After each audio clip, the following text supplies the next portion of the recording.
Magandang gabi sa inyo mga kasawi, kamusta na po kayong lahat? Naway nasa mabuti kayong kalagayan at mag-iingat kayo palagi mga kasawi. At ano ang tatlong pwedeng gawin para maging wild ang isang lalaki sa kama? Pakinggan nyo to mga girls ha, baka meron kayong idea na para maging wild ang inyong mga mister or jowa pagdating dito. At ang una mga kasawi is titigan mo sa mata. Ayan, lagi nyo tatandaan para mahuli nyo ang isang lalaki.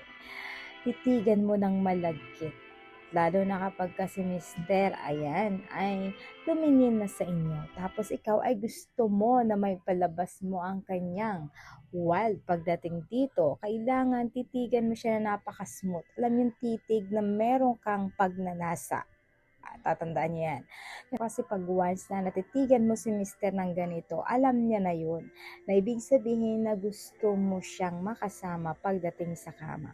Kasi ang titig naman na walang pagnanasa, na gusto mong gawin sa kanya, na wala kang gustong gawin sa kanya ay titigang normal lang yun. Pero kapag gusto ka na gawin ito, ay titigan mo lang talaga siya na mapang-akit. Ayan, na para bang ganito na halika na, gustong-gusto kitang makasama pagdating sa kama mga kasal. Ayan lang po yung ating una na dapat gawin. Ang pangalawa mga kasawi ay hawakan mo siya. Ayan, napaka-importante sa mga kababaihan, lalo kapag ang mga kababaihan ay nahihiya na mag-move sa kanilang mga mister.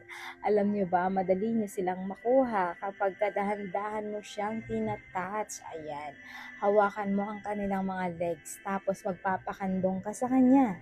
Siyempre, kapag kawan siya, nagpakandong ka sa kanya, doon ka kumandong sa mismong target na sandata niya. Aba, magugulat ka na lang, tumatayo na pala ang kanilang mga sandata, alam na nila yon, matik na yon, ay talagang papasok na kayo sa kwarto dahil nakuha mo na ang gusto mo. 'Di ba mga kasawi, kapag ganito, talagang mapapalabas nyo yung L ni mister pagdating sa kama. Siyempre, kahit sinong mga kalalakihan, kapag ang babae na mismo ang gumawa ng paraan para sila ay maangkin. Sino ba ang mga kalalakihan na tatanggihan ka? Lalo na kapag ang babaeng mahal na nila ang gumagawa ng way para naman may mangyari sa kanilang dalawa sa kama. So, syempre, ang lalaki na ito ay gustong-gusto nila yan. Hindi na sila magpapagod para gumawa ng paraan para maangkin ka niya. Diba mga kasabi? Ganun lang yung kasimple. Ayun lang po yung ating pangalawa na dapat gawin. Ang pangatlo mga kasabi, syempre, halikan mo siya. Kapag ang lalaki, hinalikan mo naman, talagang alam mo yung halik na merong panggigigil, na yung napakasimpleng halik lang pero iba yung dating sa kanya. Yung halik na para bang nagyayaya ka ng hana-hana sa kanya.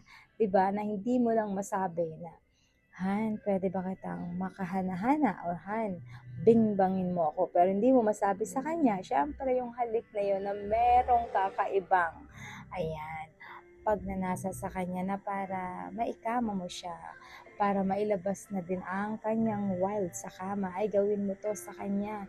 Lahat ng kanyang parte ng katawan, kung ano yung kanyang kahinaan, ay dun mo siya tututukan para naman si mister ay mailabas niya ang kanyang nahihiyang wild sa kama mga kasawi. Napaka-importante yon.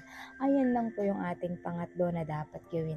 At syempre, hindi mawawala yung ang advice sa topic nito. Lagi niyo tatandaan sa mga kababaihan, huwag kayong mahihiya na gagawin niyo ito sa inyong mga asawa o jowa ninyo. Ayan. Kasi nga, obligasyon niyo yun bilang babae na napapasaya natin si mister. Obligasyon niyo yun para naman mas satisfied si mister. Hindi nakakahiya na gawin niyo ito dahil part naman ito ng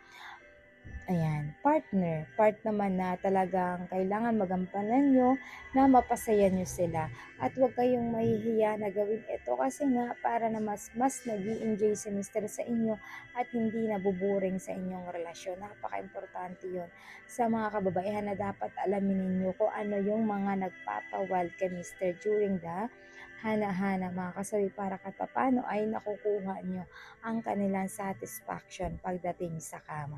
Ayan lang po mga kasabi yung aking advice. Maraming salamat po sa patuloy na pagsuporta niyo sa akin. So walang sawang pag-share, pag-comment. Sa mga hindi pa po nakapag-subscribe, pwede na kayo mag-subscribe, pwede na kayo mag-follow para updated kayo sa topic ko araw-araw. Magandang gabi mga kasabi. Mahal kayo ng inyong advisor.